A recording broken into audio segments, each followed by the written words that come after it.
Once you wander your way into some sleeping difficulty, it almost never just immediately dissipates. Generally speaking, it has a tendency to get worse or move into a direction that makes it much more difficult to treat. What I tell people is, look, there's some fundamental things that you should do. Number one, know your chronotype.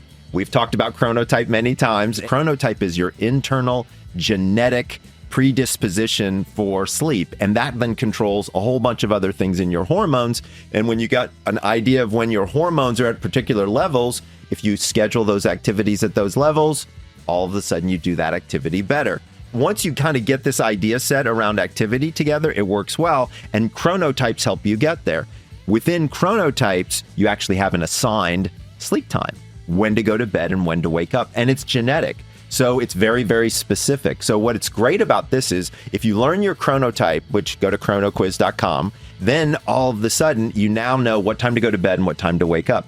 That makes everything so much easier for everything else that you're trying to do. But it kind of gives you the guide rails from which to go. So I like people to start there by learning their chronotype and getting those guide rails. If you're at a dinner party and you want someone to figure out what their chronotype is very quickly, do you have a few questions you can ask where you can, 80 or 90% accuracy? Absolutely. So, well, number one, oftentimes I just say, whip out your phone and go to chronoquiz.com. But if I'm just going to ask them, here's what I tell people is I say, if you went on a 2-week vacation, which I know is rare these days, but if you did, or if you went on the end of your first of your 1-week vacation and you were allowed to go to bed and wake up at whatever time you wanted, what would it be?